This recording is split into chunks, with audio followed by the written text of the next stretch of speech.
Paul, do you want to be a turtle or a rabbit when you speak English? A rabbit, of course. They are very fast. But why do you ask? Because many learners speak like turtles. They translate every word in their head. It is very slow and very difficult. Ah, I see. That is a big problem. It makes people feel tired and nervous. Exactly. But today, we have the secret. We will show you how to think in English and speak fast. No more translating. Wow, I am curious. Stay with us until the end to learn how to train your brain. Yes, it is the key to confidence. Let's start.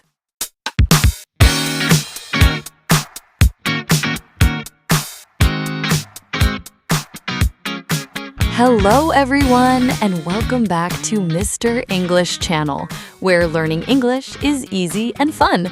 I'm Emily. Hi, Emily. Hello, everyone. It is so good to be here today.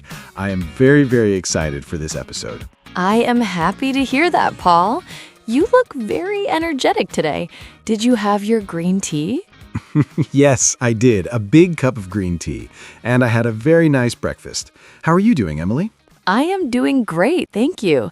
I am very busy this week, because of my friend Maria's wedding. Oh, yes, the garden wedding. Did you find your blue dress? Yes, I went to the mall on Saturday and I found a beautiful long blue dress. It is perfect. That is fantastic news. And the silver shoes?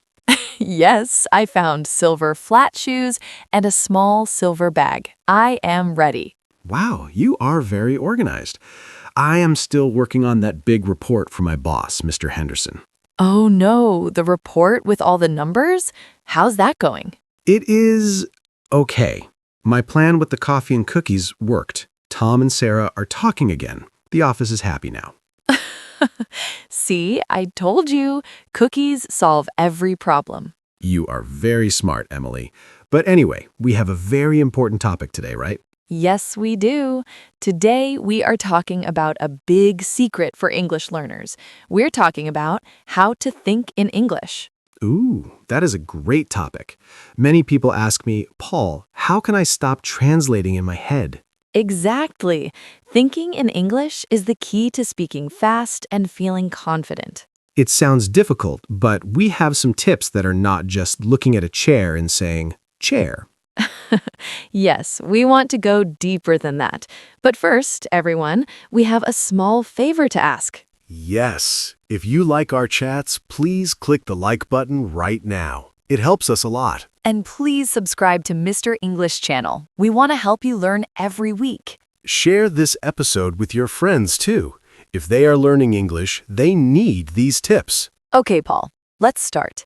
When we say think in English, what do we mean? Well, for many people, they hear a word in English. Then they translate it to their own language. Then they think of an answer in their language. And then they translate it back to English. Whew, that is a lot of work for the brain.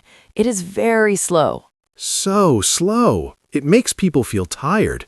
Thinking in English means you go from the idea directly to the English word. My first tip for this is don't just think of names of objects. Think in small, simple sentences. Small sentences? Can you give me an example, Emily? Sure. Imagine you are in your kitchen. Don't just look at the fridge and say, fridge. Look at the fridge and think, I am hungry, or the fridge is white. Ah, I see. So you connect the object to an action or a feeling. Yes. Or if you see your coffee, don't just say coffee. Think, I love hot coffee. Or this coffee smells good. That is a great tip.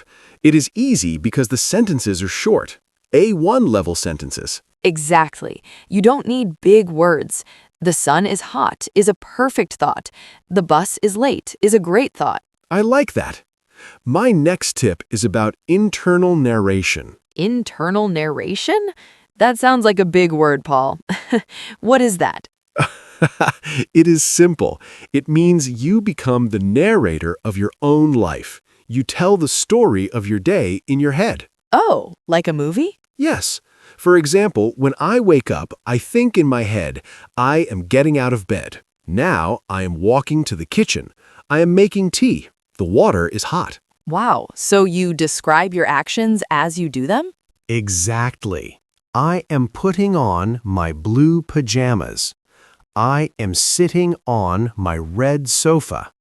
Use the words you know to describe your life. That is very smart. It helps your brain connect English to your real movements. Yes. And if you don't know a word, it is okay. You can just say the thing. For example, I am opening the thing. Then, later, you can look up the word for cupboard. That takes the pressure away. You don't have to be perfect. No, perfection is not the goal. Communication with yourself is the goal. I love that. Communication with yourself. What is your next tip, Emily? My next tip is to make your to-do list in English. A shopping list or a work list? Both. For example, for Maria's wedding, I have a list: buy flowers, call Maria, practice dancing. Practice dancing. Are you a good dancer, Emily? I am okay. But the list helps me think in English because I see the words every time I look at my paper. That is good. I do that with my shopping list. Milk, eggs, apples, cookies. Especially the cookies for Tom and Sarah. Yes, when I see the word milk on my list, I don't think of the word in my language. I just think of the white drink. Exactly. It's about making English a part of your daily routine. I have another one. This is a fun one. I call it the what if game. The what if game? How do you play? When you are sitting on the bus or waiting in line, think of simple what if situations. Give me an example. Okay, what if it rains today? Then you answer in your head, I will use my umbrella. Or, what if I am late for work? Answer, I will call my boss. Oh, that is excellent practice for simple future sentences. Yes. Or, what if I see a dog?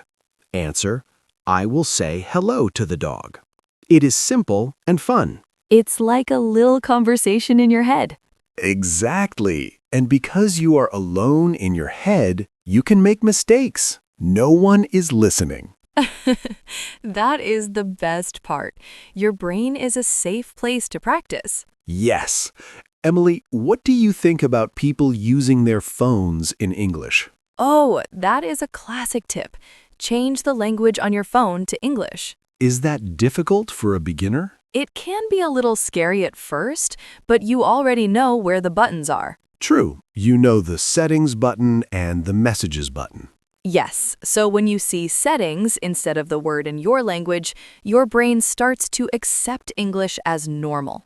Normal. That is a good word. We want English to feel normal, not like a difficult lesson. Exactly.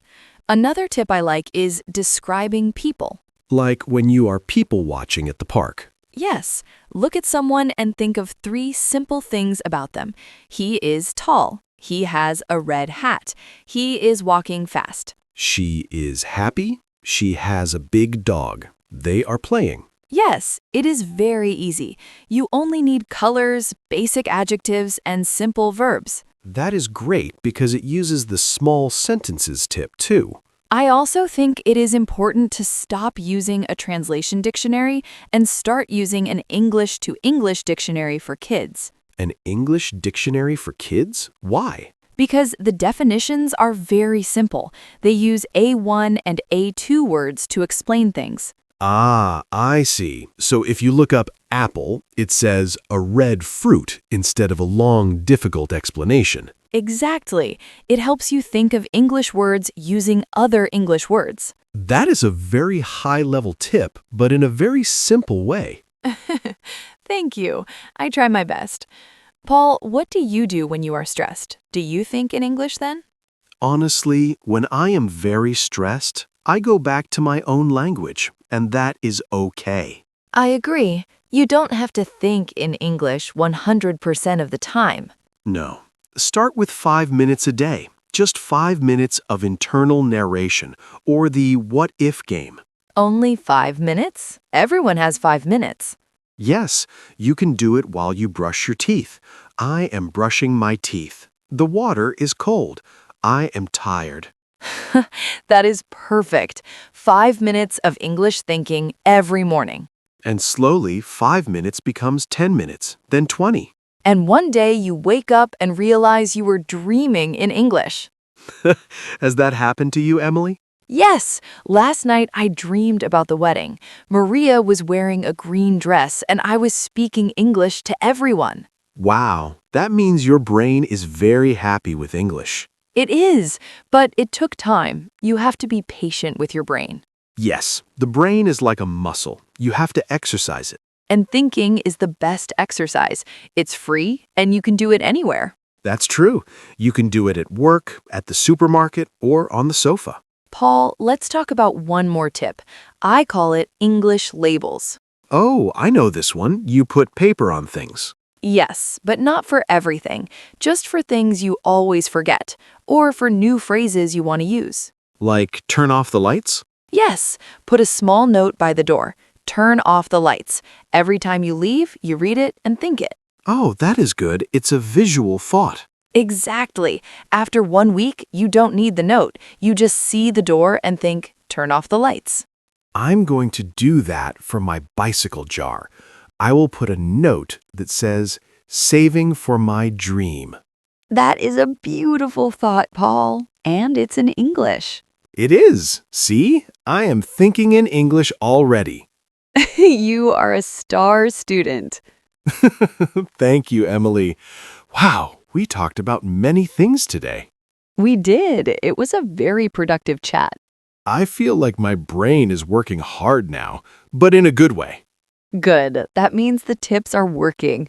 So, should we remember what we talked about for our friends at home? Yes, let's do a quick recap. Okay, I remember the first one. Don't just name things. Use small, simple sentences like, the coffee is hot, or I am happy. Yes, and then you talked about internal narration, being the narrator of your own movie. I am walking. I am opening the door. Right, and you said we should make our lists in English, shopping lists and to-do lists. Yes, that helps a lot. And don't forget the what-if game for when you are waiting or bored. And the phone, changing the phone language to English to make it feel normal. Also, describing people in the park or on the street with 3 simple words. And my favorite, starting with just 5 minutes a day. No pressure. Exactly, and using a simple English dictionary to avoid translating. Whew, that is a lot of great advice, Emily. I hope it helps everyone. It really changed my life when I started doing these things. Me too. It makes speaking much more natural. Well, everyone, that is all the time we have for today. Oh, the time always goes so fast when we talk. It does. But before we go, we want to hear from you. Yes, please leave a comment below. Tell us what is one thing you are thinking about right now in English. Or tell us which tip was your favorite. Will you try the 5-minute challenge? We love reading your English comments. They are so interesting. Yes, and don't forget to subscribe and like the video if you haven't yet. And share it. Let's help the whole world think in English. Yes. Thank you so much for listening today. Thank you, everyone. It was a pleasure. Have a wonderful day of thinking in English. Bye-bye. Bye, everyone. See you next time.